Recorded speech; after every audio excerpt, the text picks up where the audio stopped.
Bom dia, boa tarde, boa noite. Estamos de volta com a 4ª temporada do podcast Os Nossos, conversa sobre relações e conflitos familiares.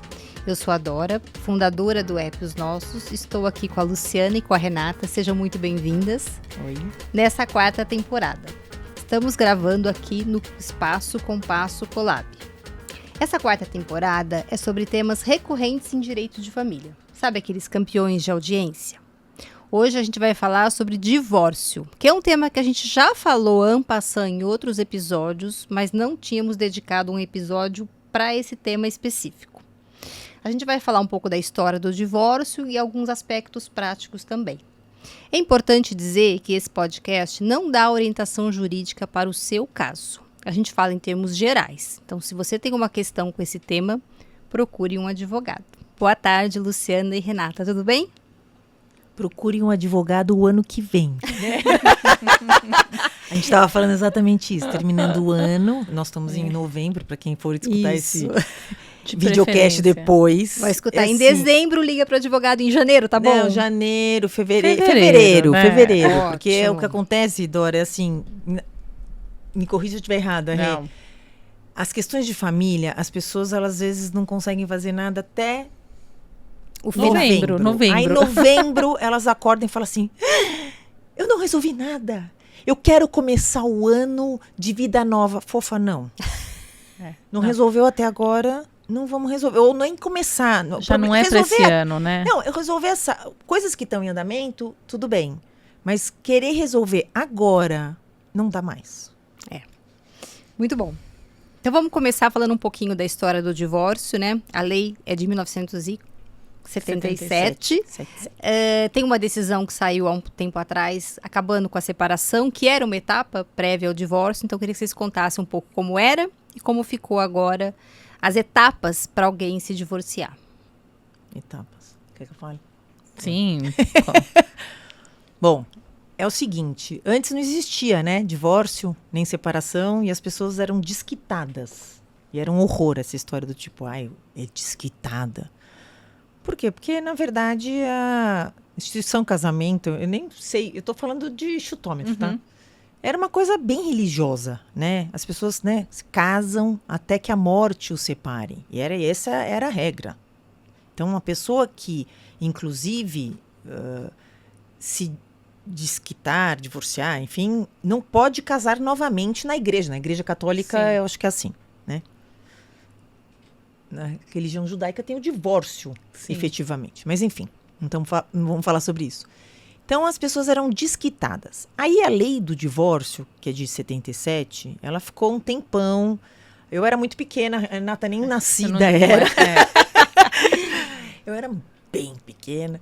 Ela, na verdade, era algo que eles queriam fazer, só que como que você vai, de repente, a pessoa era primeiro desquitada, então vinha uma lei para falar assim, olha, agora ela vai ser divorciada. Não dá, é uma mudança muito radical. Então foi feito um acordão. Você sabe, Lu, que assim, embora eu não fosse nascida em 77, eu tive a oportunidade de ver reportagens da época, vídeos, jornal, TV. Maior e também bafafá, né? As pessoas achavam, sério, que a família ia acabar, que o casamento ia acabar, que o divórcio era o fim dos tempos. Olha só. Realmente era uma coisa louca, assim. Mas era uma ruptura grande, né? Totalmente, porque historicamente? Sim, mas existia eu acho que uma dificuldade de entender que aquilo já fazia parte da vida das pessoas. Porque só que ela precisava ser legalizada. Exato. Né? Não é que as pessoas ficassem juntas pro resto da vida, não era essa a realidade, né? Mas trazer isso pro tirar do irregular, né? E trazer pro regular, pro reconhecimento, é que acho que apavorava demais, né? E o que acho que as pessoas precisam saber é o seguinte, casamento, tirando a parte religiosa, é um contrato, né? Então, pode ter um fim. E a gente precisa organizar como esse fim vai acontecer. Então, acho que a lei do divórcio, ela veio organizar isso. Mas a Lu ia falar do acordão, que foi para trazer a questão da separação, Sim. né? Sim. Então, aí, na verdade, assim, veio para organizar isso, só que como essa era muito radical, fala assim, mas como que você vai sair do nada pro tudo?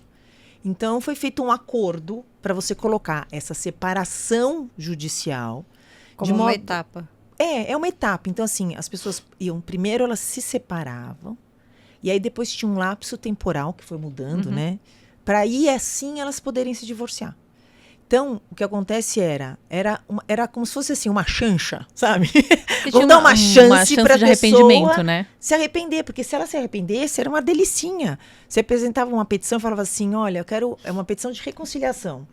Eu quero voltar a ser casado. Só fiz uma na vida. Eu também, eu fiz uma na vida. É a coisa mais engraçada, porque quando você conta isso pro cliente, que a gente, nossa, mas eu vou ficar casado de novo, vai. Você não quer ficar casado? Hoje em dia, eu já fiz um divórcio uma vez meu cliente casou, e aí fiz o divórcio de novo dele, entendeu? Então ele casou 2 vezes com a mesma mulher e se divorciou 2 vezes com a mesma mulher. Então isso é engraçado.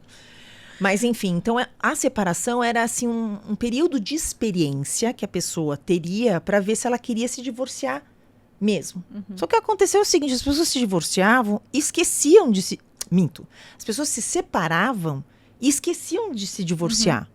Porque na prática... Não é que a pessoa... Todos os deveres que vêm inerentes ao casamento, eles eram rompidos com a separação. Então, dever de coabitação, de sustento, enfim... Tudo isso chegava ao fim. A única coisa que continuava intacta era o vínculo matrimonial. É isso que eu ia perguntar. A separação não acabava com o vínculo? Não, uma pessoa separada, se o cônjuge morria, a pessoa era viúva. Ela recebia o título de viúva. Mas aí o que acontecia? A pessoa normalmente, ela só ia se lembrar que ficou um degrau faltando, que era esse degrau do vínculo, quando ela queria se casar de novo. Que daí ela se dava conta de que ela precisava romper o vínculo, e portanto do divórcio, para poder se casar novamente. E aí era aquela coisa, né? Nossa, você não acha a pessoa, ou pior que isso. Ah, é? Você quer se divorciar? Então, olha, eu preciso de tal. Virava uma chantagem. Olha né? só. Então, a gente sai lá de 77 e chega em 2010 com a emenda constitucional que, de certa maneira, acabou com a separação, né? Ou não acabou na lei, porque ela ainda ficou no Código Civil, né? A Constituição eliminou a separação, mas o Código Civil manteve, né? Que foi a decisão de agora do Supremo, que não existe mais a separação. Mas, então, a separação valeu de 77 a 2010 e, a partir de 2010, só na letra da lei... Não, tinha gente ainda que fazia separação, né? Depois de 2010? Ah, sim. Sei lá, porque preferia. Eu não tive nenhum caso de alguém que quisesse se separar ao invés de se divorciar. Os exemplos que eu vi de casos de outras pessoas ou jurisprudência, normalmente estavam mais ligados à questão religiosa até, né? No sentido da pessoa quer fazer esse rompimento civil ali, mas não quer... como para a religião o divórcio é uma coisa repugnante, para algumas religiões, Sim. enfim. Então, a pessoa não queria o divórcio por conta disso. Mas era uma polêmica, né? Tem juiz que entende que tinha, tem juiz que entende que não. Ficava uma discussãozinha ali que na prática não levava a nada. Acho que... E teve... não sei se a gente vai falar da culpa já ou depois, mas daqui a pouco. Né? Então, tá bom. Mas enfim, acho que então depois de 2010 a separação ficou só no Código Civil e na prática, raramente... Em 2010 você podia pedir o divórcio. Direto, ponto, pede o divórcio e a única coisa que a outra pessoa podia fazer era aceitar, porque não tinha por que não aceitar. Depois disso, mais recentemente, a gente tem até uma discussão que você vê como realmente a coisa vai evoluindo, né? Então, primeiro não tinha o divórcio, aí depois para o divórcio existir, teve que ter uma coisa intermediária que era a separação. Aí, depois a separação deixa de fazer parte do nosso sistema e fica só o divórcio. Hoje, a gente já está discutindo se o divórcio, ele pode ser um divórcio liminar, ou seja, sem sequer trazer o outro para o processo ou não. Então, você vê uma coisa do não posso me divorciar, agora eu posso me divorciar sem o outro saber. Então, é muito interessante isso, né? Porque acaba complicado. Mas isso é a coisa mais legal do direito, é que as coisas vão mudando e a lei, às vezes, tem que correr atrás disso, né? Porque o próprio divórcio, as pessoas, assim, tinha que ter, porque senão as pessoas ficavam burlando essa lei para organizar esse estado civil. Mas esse divórcio liminar seria quase um divórcio unilateral. Mas hoje em dia ele porque se eu quero me divorciar e o meu cônjuge não quer, a única coisa que ele pode fazer é tirar as calças e pisar em cima, porque não tem, entendeu? Não tem, é verdade. Não tem o que fazer. Ele não pode falar, não quero. O que É ele que pode nesse é fugir, não receber citação. É que nesse caso, me corrige, por favor, mas eu entendo que o divórcio pode ser decretado sem até a outra parte ser ouvida.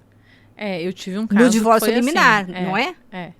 Mas aí a questão é assim, ela seria ouvida para Complexo. quê? Falando do divórcio em si, não estou entrando na discussão da partilha, de Uhum, divisão de sim. bens, assim, mas dizendo assim, o meu direito a De me não divorciar estar mais casado. e de não estar mais casado Independe da é vontade um do outro. direito Potestativo. potestativo. É. contra Eu lembro o qual, dessa aula. os outros não podem se opor. Sim. Então, se os outros não podem se Pra opor, que eu vou dar a Né? chance do outro falar? agora, Sim. é claro que você tem um sistema de contraditório, de ampla defesa, Claro. de não sei o quê. Então, tudo bem, na teoria é muito simples, mas na prática É complexo. mais complexo. Agora, num caso que eu tive que houve o divórcio liminar, o que acontecia? A pessoa estava num lugar de difícil acesso. Havia um combinado antes, num acordo que a gente tinha feito judicialmente com relação a questões das crianças, de que quando a pessoa chegasse nesse país, ela iniciaria o processo do divórcio consular, porque não fizemos o divórcio no Brasil para não atrapalhar a própria documentação que ela já tinha emitido para viajar. Quando chegou lá, ela não cumpriu isso. E aí o tempo foi passando. Isso gerava constrangimento para a pessoa, porque imagina, você vai se hospedar num hotel com a sua namorada, casado, sabe? Não é uma coisa agradável, né? A situação de fato não correspondia à situação jurídica. E aí, explicando esse contexto, o juiz decretou o divórcio liminarmente. Mas você vê, não era simplesmente, eu quero e o outro não tem nada a ver com isso. Claro. Era um contexto. Tinha uma justificativa. Né? Mas vai chegar, mas eu acho que isso talvez evolua para aquela história. Eu peço, porque aí é só uma discussão centralizada no direito, na dissolução daquele casamento que não existe mais, né? Que não existe mais. Eu vou entrar nisso agora. Vamos um pouquinho para a parte bem prática. Quando a convivência fica insuportável, como você falou, o casamento não existe mais, às vezes uma das partes resolve simplesmente sair de casa. Pega a sua malinha e vai embora. Quais são os efeitos jurídicos e patrimoniais dessa saída de casa sem nenhum tipo de formalização ou, enfim, desse divórcio? Aquela coisa, chegou no insuportável ou houve uma briga terrível, pega e sai de casa. Quais são as consequências, as principais, claro, patrimoniais e jurídicas desse ato? Então, o sair de casa em si não é um marco se não tem um comportamento de como ele separa. É assim, quero me separar de fato. Então eu saio com a minha mala e falo, eu estou separado de fato. Isso é uma coisa. Sim, mas isso não tem um efeito do rompimento do regime de bens? Então, Isso, aí então vai ter já uma sei discussão. Então, assim, às vezes as pessoas saem de casa para pensar na vida, né? E voltam. Ok. Tá, Às vamos vezes- pensar. Ou no calor do momento, Sim. uma discussão, e sai, mas depois volta. Vamos pensar em quem não volta, que já seria Sim. o início Então, desse aí não rompimento. voltou e a coisa se consolidou. Então, essas pessoas, esse que era um casal, não é mais um casal. De fato, né? Ela continua juridicamente atrelada um ao outro, mas ela não é de fato. Então, a gente chama isso de separação de fato. Que antes até se tinha que fazer separação de corpos. E isso já até está ultrapassado, E você sabe que essa história da separação de corpos era uma coisa interessante, né? Porque a gente tinha duas figuras, a separação de corpos e o afastamento do lar. Então, a separação de corpos era como um decreto do juiz dizendo Tipo, não estão mais juntos, e isso gera os efeitos, por exemplo, do rompimento do regime de bens. Você poderia ter a separação de corpos sem o afastamento do lar. Pessoas que estão convivendo bem, civilizadamente, que não vão se agredir, que conseguem se nunca dá tolerar. certo. Não, mas né? Então, é aquela coisa. Já estou dizendo, não dá certo. Mas poderia. Então, você Sim, pode ter a sim. separação de corpos sem ter o afastamento do lar. Quando você tem o afastamento do lar, necessariamente você tem a separação de corpos. Só que o que aconteceu? Isso sempre tinha uma decisão judicial. Você não tinha nem separação de corpos, nem afastamento sem uma decisão judicial. As pessoas começaram a fazer esse afastamento por vontade de uma ou das duas, muitas vezes até com um documento dizendo, olha, nós estamos aqui... particular, né? Eu vi vários. Estamos chegando, entendendo que não dá mais para coabitarmos e vamos cada um para um lado e tal, sem a decisão judicial. E aí isso recebeu o nome de separação de fato. E o que acontece? Os efeitos do divórcio, você tinha inicialmente, do momento ali da separação judicial ou do divórcio, né, para frente. Depois, o entendimento, né, e até a própria lei, eles retroagiam a data da separação de corpos. E hoje o entendimento já sedimentado, solidificado, de que eles retroagem a data da separação de fato. Então, o que eu tenho visto muito? As pessoas estão, às vezes, por exemplo, separadas de fato há algum tempo, aí vão ao judiciário e pedem para o juiz declarar a separação de corpos. O juiz dizendo, olha, eu não preciso declarar isso, porque existem decisões do STJ, e está dizendo que a separação de fato é suficiente para o rompimento do regime de bens. E a data pode retroagir da separação de fato? Sem dúvida, porque, na verdade, as próprias pessoas vão falar, nós estamos separados de fato desde então. Sim. Óbvio que isso, às vezes dá discussão, pau. Porque, eu tinha só saído de casa, mas eu queria voltar. Por quê? Tem efeitos patrimoniais. Que essa é a minha pergunta. Qual é o efeito? Quais são... Quando essa separação de fato você cessa o dever de coabitação, de manutenção, de regime de bens, de fidelidade, né? É que hoje em dia a fidelidade não pega muita coisa. Assim, na verdade, você não tem uma consequência patrimonial se você for infiel. Mas o que acontece você se dá por tipo, tá bom, eu tô separado. Eu não tô judicialmente separado, mas eu estou separado. E a mais importante de todas o rompimento do vínculo do regime de bens. Quer dizer, porque se uma pessoa for casada, por exemplo, com união parcial de bens, a partir daquele momento para frente, as coisas que essa pessoa adquirir já não comunicam com o cônjuge.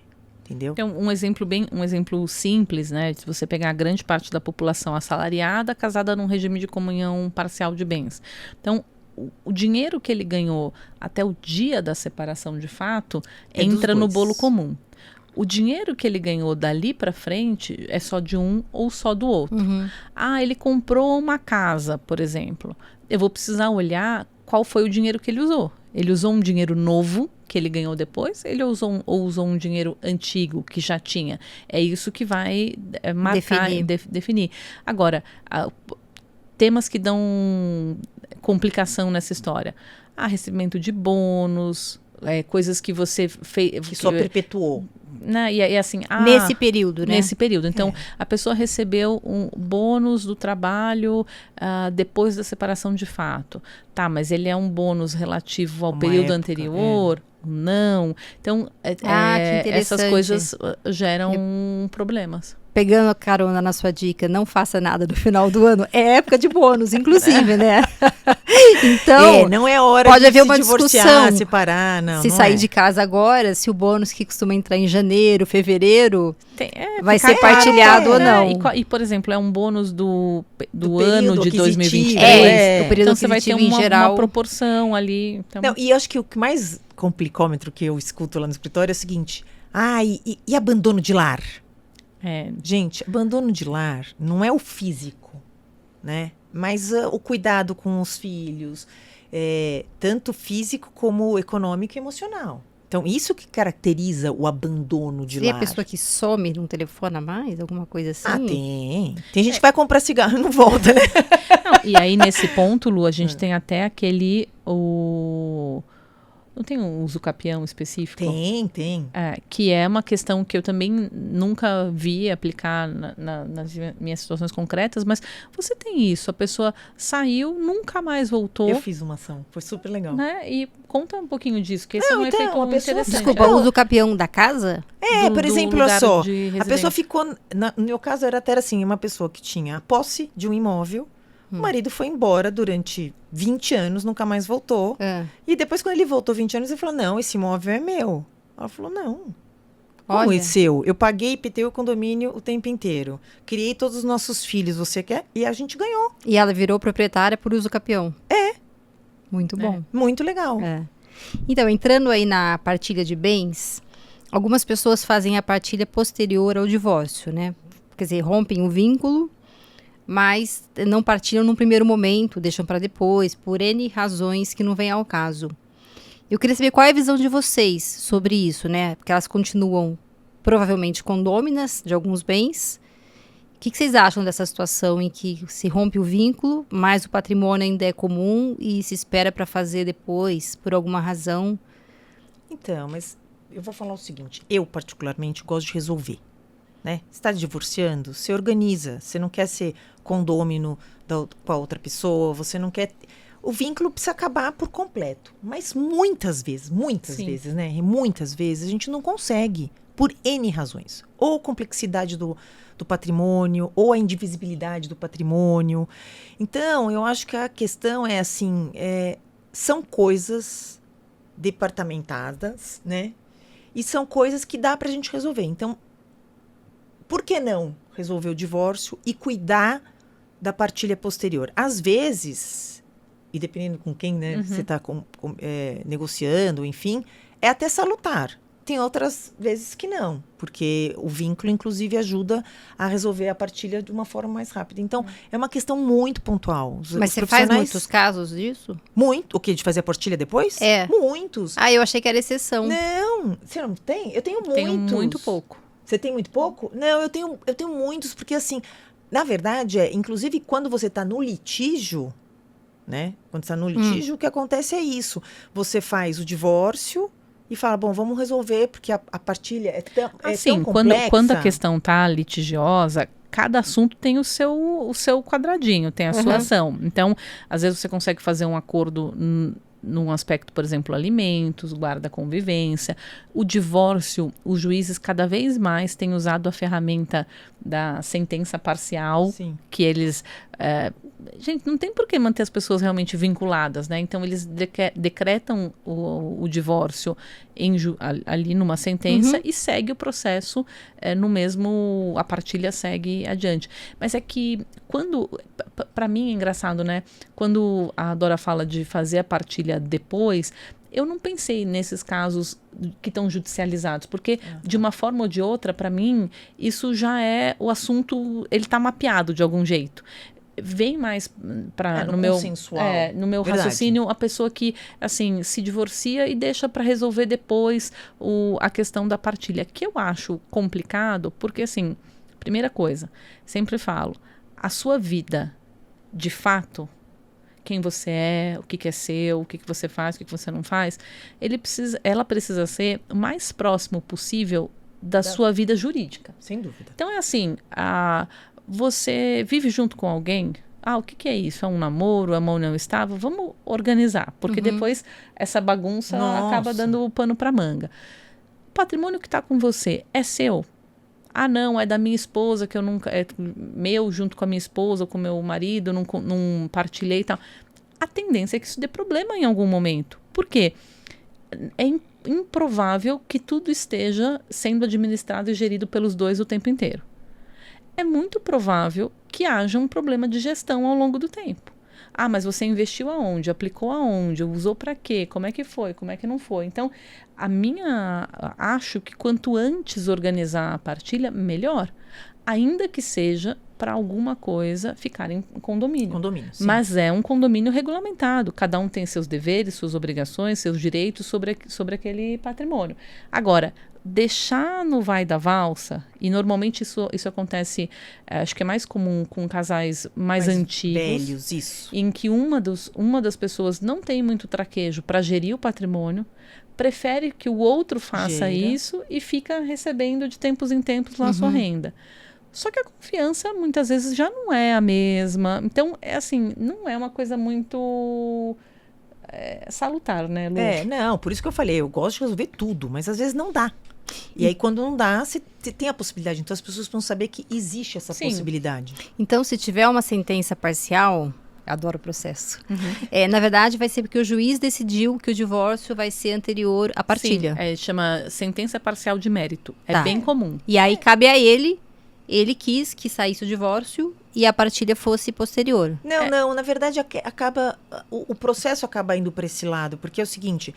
entra-se com o divórcio, a outra fala assim, eu quero divórcio, mas a partilha eu quero discutir melhor. Tá. Então o juiz fala, tá bom, então o que um tá de acordo com o divórcio. É uma forma de ir tirando De tirar, da mesa aquilo que não sim. tem Entendeu? discussão, Que não tem sabe? discussão. Agora, se não for um caso judicializado, às vezes também a dificuldade de partilhar é uma questão do vínculo ainda, né, entre as pessoas. Porque o patrimônio em comum é uma maneira de você estar vinculado ao outro. Então me dá um pouco a impressão Então, que... mas tem esse lado psicológico, mas tem às vezes, Isso. mas tem a questão que às vezes não dá mesmo, coisas indivisíveis. Por exemplo, uma fazenda, né? Tem uma fazenda. Como que você faz? Corta aqui, divide. Põe às a vezes- cerca no meio, Não, né? é, e Não, às vezes mas- tem uma parte da fazenda que é mais lucrativa do que a outra. Sim, Então é precisa ter um complicado. pouco de cuidado. E precisa ter calma, inclusive, porque assim, muitos dos advogados de divórcio, eles pensam assim.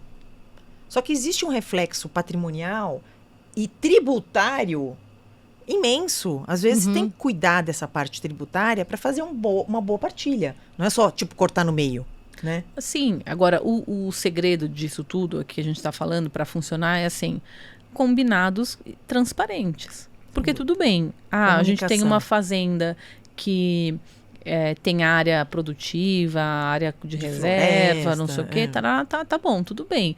Mas a questão é, nós vamos separar 1 ano para a gente cuidar desse assunto? Ok. Mas quem vai decidir os contratos desse lugar? Ah, vamos arrendar, não vamos arrendar? Para onde vai esse dinheiro? Como vai? Porque, às vezes, empurrar a partilha para frente, muitas vezes, também é um instrumento de pressão daquele que tem o patrimônio na sua poder. gestão. Uhum. Então, Entendi. também não é recomendável, não é correto. Os advogados ali compromissados com ajudar a família a resolver suas questões não vai fazer isso. Mas, assim, e tem muitas vezes, por exemplo, também, que você tem lá um volume de patrimônio. É um volume de patrimônio que está aplicado conjuntamente. Seria simples você pegar aquilo, dividir na metade, cada um cuida do seu. Tudo bem, mas... Vai ter uma perda, né? Tem uma perda e muitas vezes o rendimento daquele valor Não tá tão líquido. e tá sustentando a família. Sem dúvida. Então é assim, as pessoas precisam às vezes entender que as coisas estão conectadas. Não dá para simplesmente, eu quero minha metade de bônus, mas eu não quero o meu ônus, eu não quero a minha responsabilidade. Eu acho essa parte mais legal, Né? assim, de organizar essa partilha para que todo mundo fique bem assistido. E é importante aí as duas pessoas terem a consciência de que é isso que a Renata falou. Às vezes você tem, assim, a família, ela é sustentada por esse patrimônio. Se eu cortar no meio, não vai dar para sustentar todo mundo. Então, como que a gente vai fazer? Enfim, isso a gente pode fazer um podcast só desse. Não, divórcio eu acho um tema muito interessante. Tem a questão jurídica, a questão psicológica Sem também que eu ia dúvida. perguntar, né, para vocês. Quer dizer, vou perguntar depois, mas na visão de vocês, assim, que a pessoa resolve se divorciar, qual o primeiro passo que ela deve dar? Nossa. Sabe aquela pergunta assim, por onde começa? Eu Ela acho liga- que ela tem que ser concomitantemente, a minha opinião tem que procurar 2 profissionais. Um psicólogo para cuidar da cabeça e um advogado para cuidar da questão jurídica. E ter calma, enfim. Mas é que assim, a pessoa não acorda e fala assim, vou me divorciar, né? Não, mas sempre tem quando um hoje, dia... hoje eu vou me divorciar. Não, mas sempre tem um dia em que você assume aquilo que você decidiu, né? Que você põe aquilo pro Então, mundo e pra outra mas- pessoa, né? Então, a partir daquele momento em que você fala não tem volta, qual é o primeiro passo, né? Então, mas a experiência que eu tenho é que a pessoa não faz assim, não tem volta. Ela já vai pensando e vai organizando. Não, ela vai pensando, né? é quando ela torna aquilo oficial. Eu acho que é o seguinte, então primeiro Ela vai- antes de tornar oficial, ela precisa estudar o assunto. Então eu acho que assim, a gente tem cérebro e coração. Ok, o seu coração vai chegar uma hora e vai dizer pra você, não dá mais. Perfeito. Tudo bem. Aí você tem que bater lá na casinha do cérebro e falar, tá bom, o coração falou que não dá mais. E aí, o que Que a eu gente vou vai fazer? fazer? Aí o que ela vai Mas fazer? será que é tão racional assim? Não, mas eu tô dizendo assim, é um aconselhamento, né? Então, o que faria? Aí entenderia. Começa a fazer um brainstorming mesmo. Como seria a minha vida sem o meu marido, sem a minha esposa, sem esse desenho que eu tenho hoje? Onde eu moraria? Eu continuaria Como eu vou com o conviver mesmo com os meus filhos? com o mesmo trabalho ou não? Como eu vou conviver com os meus filhos? Como é que vai ser o dia a dia? quem leva na escola, quem não leva, coisas bobas. Começaria a tem um imaginar, reflexo enorme. essa situação. Qual é o patrimônio que eu conheço, que eu tenho? O que eu gostaria que continuasse comigo? O que não? O que eu tenho, até onde eu consigo abrir mão de coisas para ter paz? Sabe, eu acho que começa um raciocínio, eu acho que não pode ir por aquela linha assim. Primeiro, Chutar o pau da barraca. chutar o pau da barraca. Literalmente.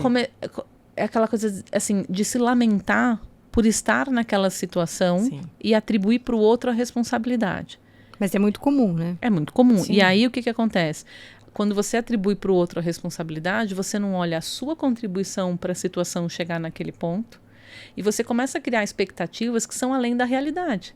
E aí você vai se prendendo naquela situação ao invés de libertar suas amarras e desatar os nós, né? Então, e isso não é uma coisa que a pessoa vai sentar uma vez e vai conseguir resolver do dia para a noite. Eu recomendo mesmo comprar aquele papel sulfite grande, sabe? Do risque-rabisque. Né? Sério. E vai fazer. Prós e contra. Senta Tem meia que hora, fazer uma hora, conta. desenha quem eu sou, aonde eu estava, aonde eu quero que chegar, eu que planos quero? eu tenho para mim. Então, Rê, quando você falou da responsabilidade do outro, eu lembrei do Instituto da Culpa, que havia no divórcio e ficava registrado no processo. Hoje não há mais, ninguém é o culpado pelo divórcio juridicamente, mas ainda se responsabiliza muito o outro pelo fim do casamento, né? É uma coisa que a gente vê bastante nos divórcios. Será que essas coisas estão relacionadas? A gente está ainda atribuindo culpa, responsabilidade ao outro, mesmo que isso não seja mais um elemento jurídico? Do ponto de vista emocional, sem dúvida, né? Então, é assim, eu acho que o campo jurídico influenciou, claro, né? Porque você chegava no judiciário tendo que demonstrar a culpa do outro. Se alguém tem que ser culpado, não vou ser eu, né? Mais ou menos esse era o desenho, né? E a gente não se desprende dessas coisas do dia para a noite. Mas eu acho que emocionalmente a gente tem dificuldade de assumir a nossa responsabilidade para as coisas. Então, por exemplo, você recebe uma pessoa para fazer uma conversa inicial. É muito comum a pessoa passar parte do tempo falando do que o outro fez. Sem dúvida. Não usa a primeira pessoa. Sim, Nunca. nas mediações eu sempre escutava isso, era o outro. A gente tem que puxar a pessoa para Começa a falar falar. na primeira pessoa. Não, Em primeira no pessoa. sentido de dizer, eu entendi qual foi, na sua visão, a contribuição dele ou dela. E a sua? Mas e a sua? Me conta um pouco sobre como você contribuiu para a situação chegar no ponto em que está hoje. Porque algo há de ter. E as pessoas têm muita dificuldade de fazer isso. E é mais fácil, claro, atribuir para o outro a responsabilidade, você se sentir credor da situação. Muitas vezes aquele que tomou a decisão de dizer, olha, acho que nosso casamento não está indo por um bom caminho, acho que a gente não está conseguindo mais dar o nosso melhor juntos, vamos fazer isso, vamos tentar um outro caminho, acaba também sendo ali no início, né? O outro entende que você quis se divorciar, então você tem que pagar o preço. Quantas vezes a pessoa não quer mais, só porque o outro tomou a iniciativa. Isso é verdade. Nossa, é assim. Quem tomou a iniciativa vai apanhar. Entende? Então é uma coisa. Mas assim, agora o advogado tem um papel relevante nisso também, né? De tentar trazer as pessoas para resolver, para colocar a mão na massa. E eu acho uma questão seguinte: quando você assume a sua responsabilidade e você reconhece que algum comportamento seu não foi bacana e contribuiu para aquilo, é o primeiro passo para você não fazer igual. Quando você acha que nada é responsabilidade sua, isso por detrás com essa postura traz junto com ela a sensação de que assim, o meu comportamento eu não preciso mudar, eu posso continuar fazendo tudo que eu fiz, e muitas vezes isso impacta na questão dos filhos também, né? Não estou dizendo que as pessoas não vão errar, elas vão errar. Nesse processo de transição as pessoas vão errar, mas elas precisam estar abertas para dizer, olha, puxa, eu falei aqui uma coisa que eu não devia ter falado para o nosso filho. Desculpe. Ok. Agora, se a pessoa continua dizendo que não vejo nada de mal, a pessoa vai continuar fazendo. Quando você falou da pessoa sentar e talvez até colocar no papel quem ela é, o que ela quer, para onde ela vai, eu fiquei pensando, vou dar minha opinião e queria de vocês, que eu acho que isso é o mais difícil, é ter esse pensamento racional no momento de dor. Porque todo mundo está sofrendo, isso a gente sabe. A que sai de casa, a que não sai de casa, a que tomou iniciativa, todos sofrem. E na minha opinião, o mais difícil é ter um pensamento racional, o objetivo e conseguir fazer esse desenho que você propôs, super interessante, e tomar as primeiras decisões, até decidir para quem é o primeiro telefonema, imerso nessa dor emocional, nessa subjetividade, enfim, nesse tumulto que é esse luto do divórcio. Então, na minha opinião, isso é o mais difícil. Eu queria saber de vocês, nesse primeiro momento, o que vocês acham que é mais difícil? Posso só falar uma coisinha? Quando eu falo para a pessoa fazer isso, e isso eu acho que é uma coisa importante, é assim, as pessoas, elas, muitas vezes, você vê que as pessoas, elas sabem o que elas querem colocar para fora, mas elas sabem que aquilo pode ser julgado e que não querem sequer assumir os seus próprios pensamentos. Então, um primeiro desenho... Adorei assumir os próprios pensamentos. Um primeiro desenho que vai vir disso não vai ser um desenho bonitinho, vai ser o que tem de pior em você. Só que você precisa colocar para fora, até para você entender quem é você nesse ponto. E entender, assim, o que é minha raiva, o que é meu desespero. Se você ficar esperando que, nossa, vai ser um desenho lindo de uma pessoa sensata, tudo aquilo que deveria sair vai continuar dentro de você, né? Por isso que eu falo, tem que ter ajuda de outro profissional, além do cara do direito. A gente aqui é instrumentadora do direito, a gente, obviamente, ajuda a organizar isso, mas tem uma outra pessoa que estudou e se formou para cuidar desse pedaço do luto. Você falou em luto. É isso, é um período super difícil. As pessoas às vezes vêm assim, não, a gente já sabe o que a gente quer. Eu brinco, falo assim, nenhum divórcio que eu fiz consensual saiu menos do que 45 dias. Eu tenho esse número na cabeça. Uhum. Por quê? Porque assim, na hora de você assinar ou de você lidar com essas coisas, dá porque a gente já falou aqui, né? O divórcio é a segunda maior dor depois da morte. Porque é muita frustração. Ninguém casa para se divorciar. Então, dá culpa, dá sentimento de falência. Raiva. Então, por favor, além do advogado, procure um psicólogo ou alguém que cuide disso, dessa parte. Sim. Que nós não somos. E tem um monte de colegas que falam assim, eu já falei várias vezes isso aqui. Não, mas você é meio psicóloga? Não sou, não quero ser, não estudei para isso. Óbvio que a gente consegue acolher melhor do que um tributarista acolhe um cliente. Sim, claro. Mas precisa cuidar disso, porque nós não estudamos para isso e a gente não quer fazer isso. Eu acho que a pessoa tem essa sensação porque a gente deixa os clientes falarem, né? Senta que lá vem história. Sim. E a conversa, ela tem um efeito terapêutico, né? Ela não é terapia, mas é terapia. Mas ela tem um efeito terapêutico. Então, a pessoa acha que ali, nessa conversa com o advogado, né? A gente é super escuta, enfim, acolhedores, que isso já, de alguma maneira, é cuidar desse lado psicológico. E eu acho que você está dizendo muito bem, a gente não dá conta disso. A gente pode até ouvir, né? E a pessoa se sente melhor com isso. Mas a gente não dá conta desse aspecto. Profissionais que pecam exatamente nisso. Se colocam nesse lugar. Gente, a gente tem o chapéu do advogado. Use o chapéu do advogado. Isso não quer te dizer que você vai ser frio, calculista, enfim, frio, calculista. Não é isso. Você pode acolher, mas não é passar a mão na cabeça. Não é falar que tudo vai ficar bem, porque as coisas não vão ficar bem.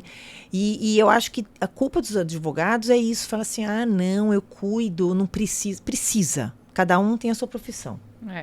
Não é simples o papel do advogado de família, né? Não. Principalmente no início da carreira, as pessoas... Nossa. É difícil, você quer fazer o melhor pro outro, mas também, às vezes, você acaba assumindo coisas que não são suas, funções que não são suas. Então, eu acho que a meta para um advogado de família deve ser, né, você conseguir equilibrar o acolhimento que você precisa, porque a pessoa busca você no pior momento da vida dela e no momento mais importante. Aquilo pode estar acontecendo milhares de coisas, mas aquele rompimento ganha uma luz especial. Sim. Com distanciamento. Porque se você perder o distanciamento, você vai perder clareza. Uhum. E aí você não vai conseguir fazer aquilo que há de mais importante. Sim, que é advogar. Exatamente. Advogar, pensar de forma racional. Isso da distância, engraçado que já me perguntaram, né, como mediadora, como que você não se envolve? Mas se eu me A gente envolver... se envolve. Não, se envolver no sentido de sofrer junto e se envolver além do que a profissão pede. Porque são histórias que tocam a gente. E eu digo, eu não me envolvo. Quer dizer, eu me envolvo no que eu preciso para conduzir o caso, mas não me envolvo, como a Renata está dizendo, a ponto de perder a objetividade. Porque tem a clareza que no só o atendimento. distanciamento dá. Exatamente. Você não pode perder a clareza do distanciamento. É Muito lembrar bom. que chapéu que você está usando. Isso mesmo. Bom, o nosso tempo está acabando.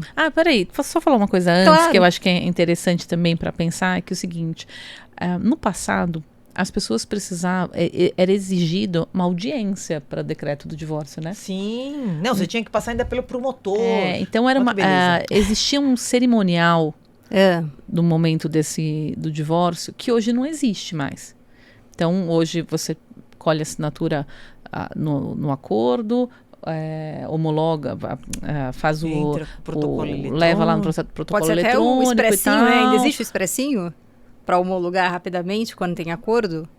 Não, É, hoje em dia demora Ainda tem pouco. o expressinho. não, Mas eu é nunca bem ouvi rápido. falar no expressinho. Não, eu já homologuei vários divórcios.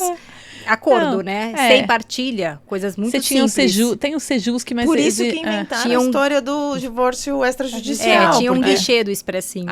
Não. Mas aí tem o extrajudicial, tal, tudo bem, as pessoas acabam se encontrando para assinar, ou às vezes assina cada um no momento e tal. Mas o que eu acho é que, assim, o fim desse cerimonial que existia, e eu acho que é bom, porque pro dia a dia, na prática, é bom e evita que as pessoas tenham que se colocar numa posição, às vezes, que era desconfortável, né? Totalmente. Mas contribuiu para tratar o divórcio como algo Prosaico. prosaico. E E não não é. Não é. Que bom que você tá falando isso, porque não é nada Não prosaico. Não, e eu Né? acho que essa é a maior dificuldade que vocês, mediadores, têm que ter. A gente precisa terminar bem essa história. Cuidar do fim, né? Tem que cuidar do fim.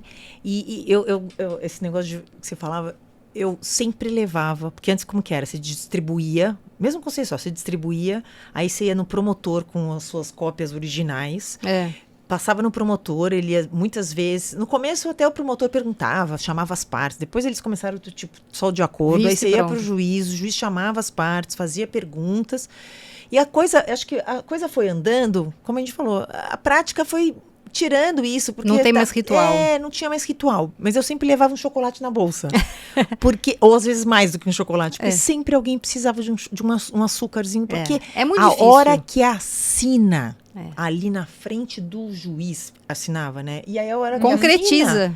concretiza e cai uma ficha que você fala... "Ah!"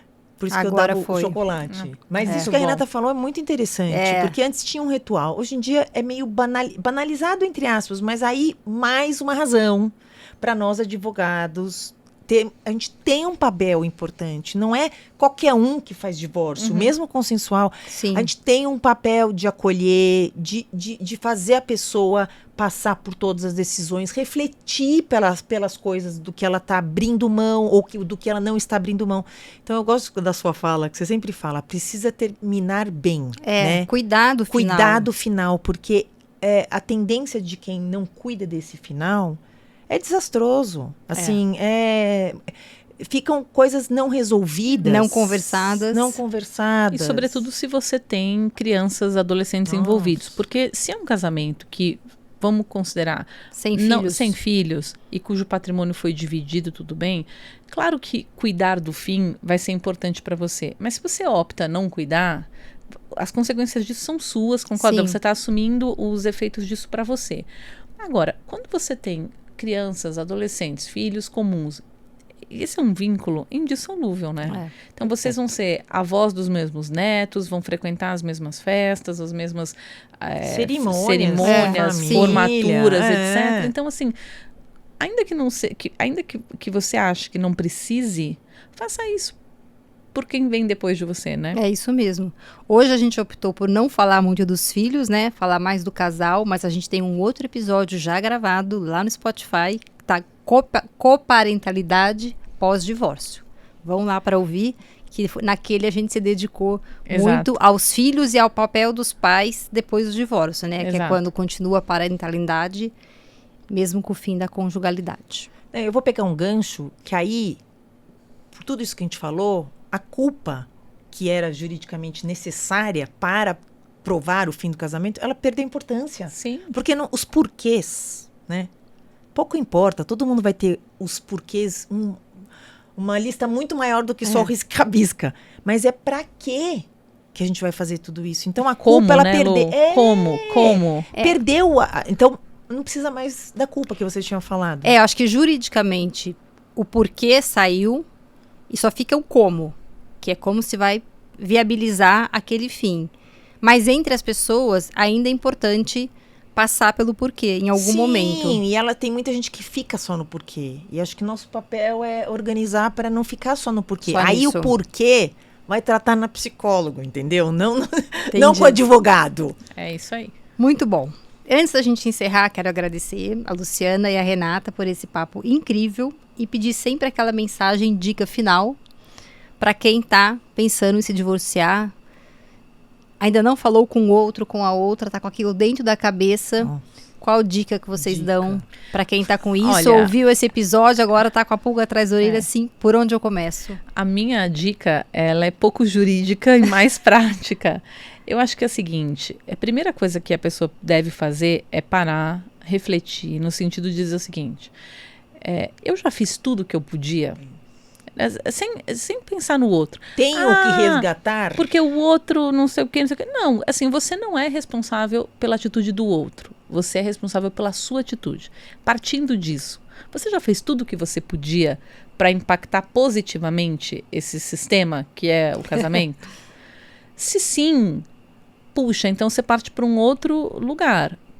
É aquela reflexão. Sim. O que eu quero, por que eu vou fazer isso, ou qual é o meu limite, e aí você vai para essa linha. Se não, eu acho que aí vem a questão de buscar um auxílio, talvez porque a comunicação está muito ruim, né? Uhum. E aí entender, eu não fiz tudo o que eu podia. O que o outro pensa disso? Ele já fez, não fez? Faz sentido, não faz? Mas também não ficar colocando energia numa coisa que não- só você vai colocar e não vai surtir nenhum efeito, né? Mas eu acho bom. que a primeira coisa é olhar para você e então o que eu já fiz de tudo, não fiz e se responsabilizar pelas suas escolhas. Eu vou pegar aqui o gancho da Renata que falou para olhar para dentro, né? E a gente tem que parar esse mundo.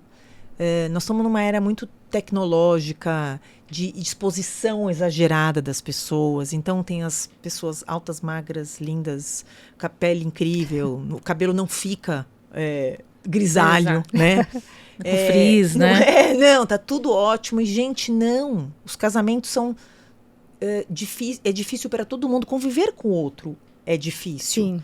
Então, a gente tem que ser tolerante, mas como a Renata falou, não adianta também ficar martelando em alguma coisa que não... Né? Pensar diferente, a gente tem que pensar o seguinte, a gente vai mudando. Aquele casamento, eu acho que a gente renova. O que eu acho que eu queria dizer é o seguinte, a gente renova os casamentos. Os casamentos você vai fazendo outros acordos. E tem pessoas que param no tempo e ficam com aquele casamento. E, gente, a gente envelhece, a gente amadurece, a gente... tem os filhos, ou se não tem os filhos, tem os bichos, e se não tem os Tem que bichos, reinventar. Você tem, né? Assim, é uma opção estar casado, é uma opção de ambos, então tem que fazer acontecer. Tem uma coisa, Lu, que aí eu acho que para gerações mais novas que tem um divórcio mais fácil, né? Porque as pessoas que não tinham um divórcio ou que tinham um divórcio com uma fase mais difícil, elas acabavam investindo mais naquela relação também, Uhum, né? sim. Hoje em dia você acaba vendo as pessoas na primeira crise, muitas vezes, sim. já jogam a toalha do relacionamento. Por quê? Porque elas acham que a crise não faz parte do casamento. Se o casamento estivesse dando certo, eu não estaria em crise. Então, já não é para ser. Quando, na verdade, na minha visão, a crise, ela faz parte dos relacionamentos. Claro. A questão é como você sai dessa crise, Sim. como você lida Lida. com aquilo e supera aquilo. Então, a crise, ela serve para você trabalhar junto. Reconhecer as fraquezas, vulnerabilidades e sair melhor do que entrou. Então, a crise, ela é valiosa. Né? Não é uma coisa para você, não, o casamento perfeito é o casamento sem crise. Não existe. Não. Quem fala assim, eu nunca briguei. Quando briga, né? Exatamente. Vai ser uma só. Vai ser uma só. Exatamente. Corajosos são aqueles que continuam casados. Ou que resolvem separar, ou que resolvem divorciar e enfrentam esse divórcio mesmo e cuidam desse fim. Na verdade, assim, são opções sólidas. É isso que eu quis dizer. A gente pode falar porque temos casamentos longos. Aqui. Sim, mas eu acho que a mensagem importante de vocês é essa, é cuidar do fim. Sim, do ponto de vista emocional. Cuidar do meio. E sim. se não tem jeito de... Se for terminar, tem que cuidar do fim. Cuidar do fim do ponto de vista jurídico, emocional, fazer as coisas de maneira pensada, refletida.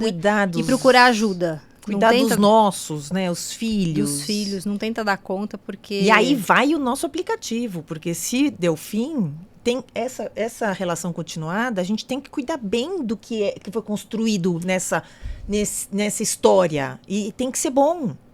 E o nosso aplicativo pode ajudar você. Baixa aplicativos nossos. Siga a gente no Instagram, @osnossos_. Ouça os outros episódios do nosso podcast. Tem muito conteúdo dessas advogadas brilhantes que estão aqui. Não percam. É isso, gente. Muito obrigada e até a próxima. Tchau.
Cuidar do fim do ponto de vista jurídico, emocional, fazer as coisas de maneira pensada, refletida. E procurar ajuda. Cuidar dos nossos, né? Os filhos. Dos filhos. Não tenta dar conta, porque... E aí vai o nosso aplicativo. Porque se deu fim, tem essa relação continuada, a gente tem que cuidar bem do que foi construído nessa história. E tem que ser bom.